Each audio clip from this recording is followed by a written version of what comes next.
my bunnies, it's Ticky Trinkets here, and today I have for you a long-awaited tutorial. Sorry, just had to readjust. I know I haven't done a tutorial in a long time, that's why I say long-awaited. I've just been so busy because I just started my internship with teaching at the college that I'm going to. This is my last semester there, and I'm pretty much working 5-7 days a week most of the time, so I'm just so busy between work and more work. But I am still here for you guys because I love you guys. If I can do a heart. There we go. I love you guys, and I'm always happy with the support. And even while I haven't been able to do it, I've gotten new subscribers, so thank you all so much for subscribing, all the new people here. I can't see all of you because some of your accounts are set to private, but I'm so grateful. And again, I know, you've been waiting for tutorials, and I'm finally here to provide that. So today I have for you a chibi baby Drogon tutorial from Game of Thrones. I recently started watching it with my fiance, and I love it. I caught up on the whole series, sorry, wait, trying to focus, there we go, just in time to see the grand finale. I watched the grand finale with everyone else just because it just took me that long to catch up. But anyways, so this is Drogon, Daenerys' main dragon. Spoiler alert, if you haven't watched the show, and you shouldn't be watching if you haven't watched it, because I don't want to spoil anything for anyone. Trying to focus. Okay, there we go. Okay, so let me get both my hands in there. This is a chibi version, so just a more cutesy version of Drogon. And I have mica powders brushed on him. Ooh, I missed a spot when I was glazing. I'll go back and do that. Just to give him an extra shimmer because he's just so amazing in the show. And when he's a baby, he just has 5 spikes on the top of his head. And he has some kind of like bumps down the back of his back and his tail. If you would like to add that too, just do the same steps that you do for the horns on the head and do the tail in the back. I opted out for it because the wings took so much time because I've never made wings like this. But it was worth it. Look at that. Front and back.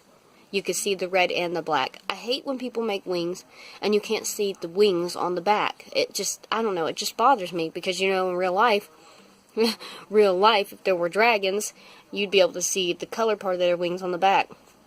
Also, just a little note, there is mica brushed on the tops of his wings because his wings are like blackened at the top, kind of like smoky.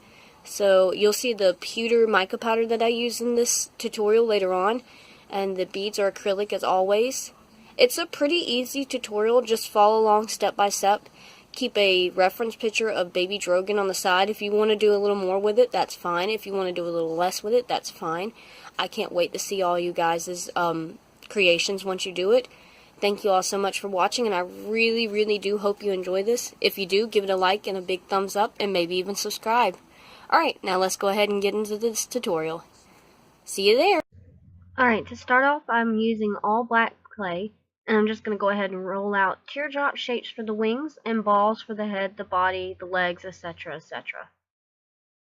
First, we're going to take the large one in the middle, the body piece, which is what I'm pointing at here, and we're just going to go ahead and roll this into a teardrop shape, like I've done here, and it's a lot more narrow at the top, and that's how I intended it to be. On this next picture, I actually forgot to include a ball for the tail, so this is what this ball is that's just randomly here. And to make the tail, we're just going to take this and roll it in between your hands into a teardrop shape. And I want this to be really narrow at the top, that's why it's so pointed. Then you're just going to cut the fat end off, kind of cut it at a bias, so angle your blade just slightly more towards you and cut downward. Then taking the angled side, slide it underneath the dragon, and then blend it with your finger or a blending tool. Next, we're going to go ahead and start on the feet. So we're going to take these 2 larger balls, and for the same thing for both of them, we're going to roll these in the fat teardrop shapes, like you can see here. It's really kind of narrow at the bottom and really fat at the top. Then just using your finger, press down gently on both of them. Excuse me, allergies.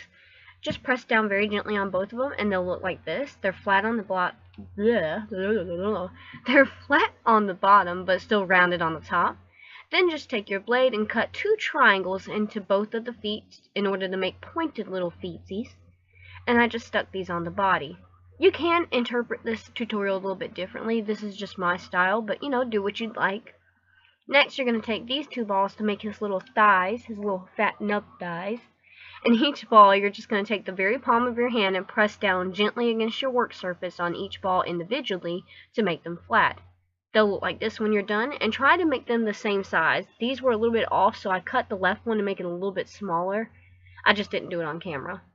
Then just go ahead and place them onto the feet and press them against the body very firmly, but not too strong. Next, we're going to make the head, so we're taking the second largest ball of black clay, and you're just going to hold it in the palm of your hand and press your index finger back and forth to create this indentation you see here. Then to make the face stick out a little bit more, because dragons have long mouths, just take that part that stuck out and roll it in between your fingers to make it stick out like so. So the narrow part towards the top is where the eyes will be, and the other part is the mouth. Then just go ahead, I'm skipping steps. I just gave you another angle just to see it from the front, the little nub sticking out further. Then just go ahead and take a metal wire, stick it in the body, and stick the head in. Or just go ahead and attach it as is, but metal wire makes it sturdier.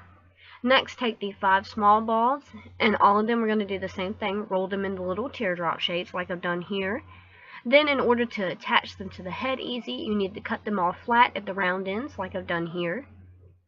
And then you're just going to go ahead and you're going to stick them onto the head all in place based on a reference picture or this picture as reference. You could pause it if you need to. And then just blend each one with a blending tool or your finger. I recommend a tool. This is a back view of it because you need a tool to get in those little crevices without messing the other horns up. Next, we're just going to do the wings. So the wings, the 2 little parts in the middle and the 2 back parts, you're going to cut them all and make them flat as I've done here. And I just went on ahead and attached the 2 smaller pieces to the inside of the wings. Next, I used acrylic beads for the eyes because it's easy and it's my style. But you could just use yellow clay or gold clay to make the eyes. Then, to make them look a little more fierce, I took 2 more small balls of black clay that weren't made prior, rolled these into little teardrop shapes, and then rolled the other ends so they're pointed on both ends. And then I just attached them above the eyes, not smushing them too much though, because you have to remove the eyes before baking because these are acrylic, not glass beads. Next, we're moving on to the red clay, and excuse me, I got a cough. There we go. And then just take a small ball that's maybe about 1 inch in diameter, which is what I have here, maybe about 1/2 inch, and then just roll it out flat. It'd be better if you rolled out a bigger piece because this was only big enough for 1 wing, so I have to do this again for the second. So maybe make it bigger. Then just cut off 3 of the sides, making them flat. Then just take a tool like this or some kind of circular, half circular shape, cut them out like that. Then just cut them straight up. And yeah, pretty much just cut them straight up. And then you're going to take them and stick them into the wing slots.